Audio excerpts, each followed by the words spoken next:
जय मसीह की सभी को। मैं हूं प्रभु यीशु मसीह का दास और आप सबका भाई चेतन भाटिया और आप सबका स्वागत करता हूं। आइए आज का वचन पढ़ते हैं और देखते हैं वचन हमें क्या सिखाता है। हम निकालेंगे भजन संहिता उसका 91 का 11 में से, और जैसे कि मम्मी जी हमारे बीच में पढ़ती हैं वचन को और वो वचन को पढ़ेंगी। और आज का वचन हमें रक्षा के बारे में सिखाता है। तो पहले हम वचन को देखते हैं कि वचन में क्या लिखा हुआ है और वो हमें क्या प्रेरणा देता है, फिर हम सीखेंगे। जय मसीह की सबको 91 का 11। क्योंकि वह अपने दूतों को तेरे निमित्त आज्ञा देगा कि जहाँ कहीं तू जाए वे तेरी रक्षा करें। आमीन। सो प्रियो, यहाँ पर वचन में क्या लिखा हुआ है कि वह यानी परमेश्वर अपने दूतों को आज्ञा देगा कि जहां कहीं तू जाए वह तेरी रक्षा करेंगे। मैं आपको एक छोटी सी स्टोरी सुनाता हूँ। एक बहन रात के समय अपने काम को पूरा कंप्लीट करके वो घर की ओर जा रही थी अपने वर्क की तरफ से, और अपने घर की ओर जा रही थी। रास्ते में एक व्यक्ति उसे दिखता है और वो बड़ा खूंखार सा नजर आता है और उसके इरादे बहुत गलत से थे। तो वो बहन परमेश्वर से प्रार्थना करती है, वो परमेश्वर को मानती है। तो परमेश्वर से प्रार्थना करके वो जारी होती है। तो ऐसे में वो जो व्यक्ति था जो एक गलत नजरों से उसे देख रहा था, उसने उसे कुछ भी नहीं कहा और वो बहन सही सलामत अपने घर पहुंच गई।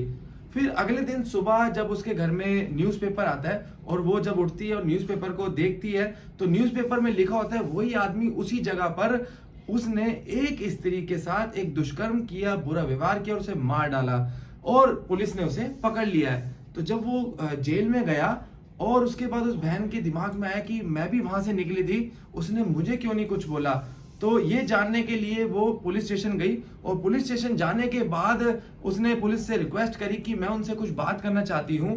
तो पुलिस ने बहुत उनकी बात सुनने के बाद उनसे मिलवाने के लिए एग्री हो गए। और वो सिस्टर जब उस आदमी के पास जाती है, वो उस व्यक्ति के पास जाती है और पूछती है कि जिस समय तुमने ये किया काम उससे 10 मिनट पहले या 15 मिनट पहले मैं आपके सामने से निकली थी, तो आपने मेरे साथ क्यों नहीं ऐसा किया।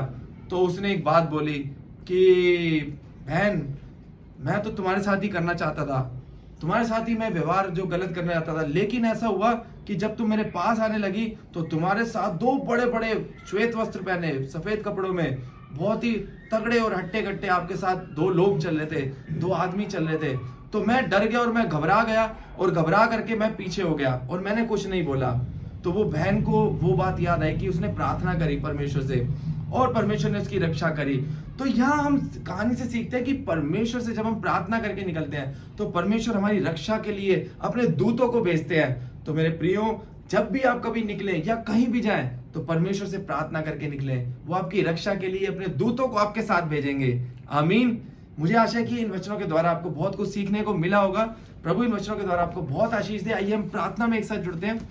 पवित्र महान जीवित परमेश्वर, मैं प्रार्थना करता हूँ हमारे सभी बहनों के लिए, हमारे भाइयों के लिए उनको आशीष देना और उनके साथ प्रभु आपके दूतों को रखना, उनकी सुरक्षा के लिए, उनके जीवन में, उनके कामों में प्रभु आशीष देना। और जिनकी प्रार्थनाएं प्रभु आज प्रभु वो अपनी प्रार्थनाओं को करते हैं आपसे, तो प्रभु उनकी प्रार्थनाओं का उत्तर देना। प्रभु हर एक की रक्षा करना, हर एक के साथ रहना, संभालना, उनके जीवन में उनको आगे लेकर के जाना, उनके हर समय प्रभु उनकी रक्षा में आपके दूतों को देना। प्रभु सबको संभालना और पवित्र आत्मा से भरना। प्रभु यीशु मसीह आपका धन्यवाद करते हैं कि आप हमारे संग रहते हैं। धन्यवाद के साथ इस प्रार्थना को मांगते हैं यीशु मसीह के नाम से। आमीन।